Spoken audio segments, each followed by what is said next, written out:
আসসালামু আলাইকুম রাহমাতুল্লাহ। বন্ধুরা, আজকে আমরা অনেক গুরুত্বপূর্ণ পাঁচটি ফাংশন সম্পর্কে জানবো। সেগুলো হলো count, count A, count blank, count if এবং কাউন্ট ইফ। কাউন্ট এ হচ্ছে শুধুমাত্র উম, আমার নির্দিষ্ট এরিয়ার মধ্যে কতগুলো নাম্বার আছে তার সংখ্যা প্রকাশ করা যায় হলো কাউন্ট ফাংশন দ্বারা। আর কাউন্ট এ ফাংশন দ্বারা ব্লাঙ্ক যতটুকু জায়গা আমি সিলেক্ট করব ততটুকু জায়গার মধ্যে ব্লাঙ্ক সেল ব্যতীত নাম্বার এবং টেক্সট কতগুলো আছে তার সংখ্যা প্রকাশ করা যায় হলো কাউন্টের দ্বারা।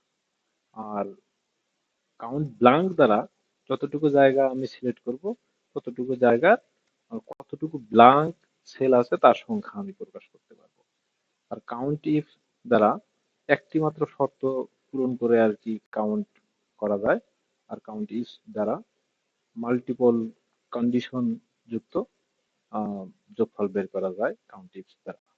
তো আমরা একটা একটা করে এই দুটি টেবিলের জন্য ফাংশন গুলো প্রয়োগ করা শিখব।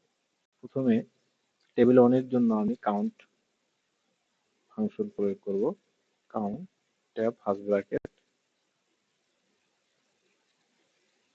এই কোয়ান্টিটি ঘর থেকে আমি বের করব কাউন্ট ফাংশন। কোয়ান্টিটি ঘর থেকে আমি কাউন্ট ফাংশন দ্বারা কতগুলো ঘরে আমার নাম্বার আছে সেটা আমি বের করব। Bracket close. 7টি ঘরে আমার নাম্বার আছে, নাম্বার অর্থাৎ সংখ্যা আছে, সেটা এখানে এখানে যদি আগে একটা বাড়াই দেই 8। টেবিল 2 এর ক্ষেত্রে সেম ভাবে কাউন্ট ফাংশন আমি কল করলাম।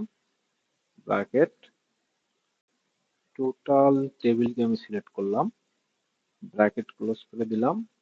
এখানে 5টি ঘরে আমার নাম্বার বা সংখ্যা আছে সেটা প্রকাশ করবে। এখানে যদি আমি একটা যদি বাড়িয়ে দিই তাহলে 6টি হয়ে যাচ্ছে। কাউন্ট এ ব্ল্যাঙ্ক সেল ব্যতীত কাউন্ট এ দ্বারা ব্ল্যাঙ্ক সেল ব্যতীত নাম্বার বা টেক্সটের সংখ্যা প্রকাশ করা যায়। টেবিল 1 এর জন্য আমি দেখব কাউন্ট এ, কাউন্ট এ ব্র্যাকেট সিলেক্ট করলাম, ব্র্যাকেট ক্লোজ, এন্টার। এখানে 9টি ব্ল্যাঙ্ক সেল ব্যতীত আমি যতটুকু জায়গা সিলেক্ট করছিলাম ততটুকু জায়গায় ব্ল্যাঙ্ক সেল ব্যতীত 9টি ঘরে নাম্বার অথবা টেক্সট আছে। ওকে। তারপর হচ্ছে 2 নাম্বার টেবিলের ক্ষেত্রে আমি কাউন্টে ফাংশন কল করলাম। কাউন্টে ব্র্যাকেট ক্লোজ, আমি টোটাল টেবিলটাকে আমি সিলেক্ট করলাম, সিলেক্ট করে ব্র্যাকেট ক্লোজ করে এন্টার চাপ। এখানে 28টি ঘরে 28টি, এখানে যতটুকু জায়গা আমি সিলেক্ট করছিলাম তার মধ্যে আমার ব্ল্যাঙ্ক সেল ব্যতীত 28টি ঘরে টেক্সট অথবা নাম্বার আছে। তারপর কাউন্ট ব্ল্যাঙ্ক ফাংশন 1 নম্বর টেবিলের ক্ষেত্রে কাউন্ট ব্ল্যাঙ্ক, ট্যাব চাপলেই ব্র্যাকেট ক্লোজ হয়ে যাবে। আমি কোয়ান্টিটি এখানে কতগুলো ব্ল্যাঙ্ক আছে সেটা সিলেক্ট করব। বন্ধুরা, আমার যতটুকু জায়গার জন্য জানা দরকার ততটুকু জায়গা আমি সিলেক্ট করব। Bracket close. 2টি ঘর আমার ব্ল্যাঙ্ক আছে, এখানে যদি আমি একটা ডিলিট করে দেই তাহলে 3টি ঘর হয়ে যাচ্ছে। আমার দ্বিতীয় টেবিলের ক্ষেত্রে সেম ভাবে কাউন্ট ব্ল্যাঙ্ক ফাংশনকে কল করলাম, ট্যাব, পুরো টেবিলকে আমি সিলেক্ট করলাম, ব্র্যাকেট ক্লোজ করলাম, এন্টার। এখানে 4টি ঘরে আমার ফাঁকা জায়গা আছে, তার সেটের সংখ্যা বেড়ে যাচ্ছে। এখানে যদি আমি আর একটা ক্লিক করে দিই বেড়ে যাচ্ছে। বন্ধুরা, এখন আমরা দেখব কাউন্টিং ফাংশন। কাউন্টিং ফাংশন দেখার জন্য এখানে কাউন্ট এই ফাংশন কল করলাম। এখন আমরা এই প্রোডাক্টের ঘরে কয়টা ছেলে আমার ফুটবল আছে আমি সেটা বের করতে চাচ্ছি। যার কারণে আমি কি করব, এই প্রোডাক্টের এই সেলগুলো আমি সিলেক্ট করে দিলাম, দিয়ে কমা ডাবল স্ট্রোফি মার্ক ফুটবলের ডাব্লিউটি ফুটবল, এন্টার। এখানে ধরে যে ফুটবল 3টি ঘরে ছেলে আছে, 1 2 3, 3টি ছেলে আছে। এখান থেকে যদি আমি ক্রিকেট বল বের করতে চাই তাহলে আমি সেম ভাবে লিখে দিব সিআর আই ক্রিকেট বল দুই জায়গায় আছে, সেটা বের হয়ে গেল। সেম ভাবে আমি 2 নাম্বার টেবিলের ক্ষেত্রে আমি কাউন্ট ইফ ফাংশন ব্যবহার করা শিখবো। কাউন্ট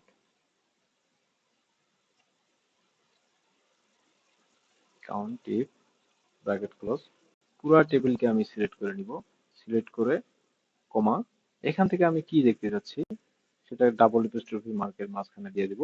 যদি আমি টেক্সটকে দেখতে চাই তাহলে ডাবল এপোস্ট্রফি মার্ক দিতে হবে, যদি আমি সংখ্যাকে দেখতে চাই শুধুমাত্র সংখ্যা দিলেই হবে। আমি মনে করেন আমি এক দেখতে চাচ্ছি, কয়টা আছে, এক, 4টা এক আছে। আমি এখান থেকে যদি আমি টেক্সট দেখতে চাই সেক্ষেত্রে আমার ডাবল এপোস্ট্রফি মার্ক দিয়ে, তারপরে যদি আমি বি দেখতে চাই, বি ডাবল এপোস্ট্রফি মার্ক, 5টা বি আছে। তারপর আমি কাউন্ট ইফ সম্পর্কে আমরা জানবো এবার। একাধিক শর্ত পূরণ করে কাউন্ট ইফ ফাংশন হয়। তো এই ক্ষেত্রে আমরা দেখব যে এই 501 নাম্বার অর্ডারের মধ্যে কয়টি অর্ডারে ফুটবল আছে সেটা আমরা দেখব, সেটা আমরা বের করা শিখবো।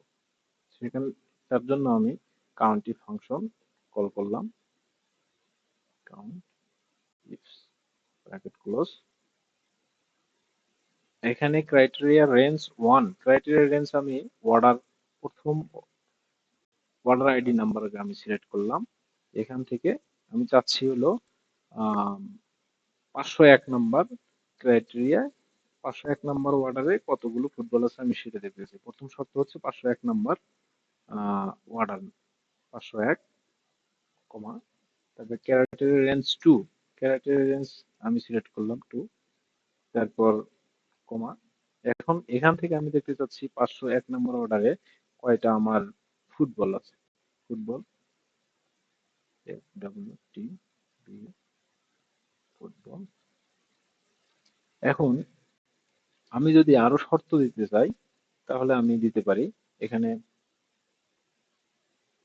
কমা দিয়ে আমি আরো শর্ত দিতে পারি, ক্রাইটেরিয়া রেঞ্জ 3 দিয়ে এবং ক্রাইটেরিয়া দিতে পারি।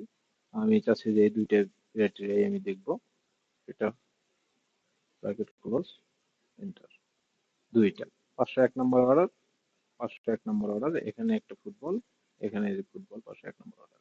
আমি যদি এখান থেকে যদি আমি দেখতে চাই যে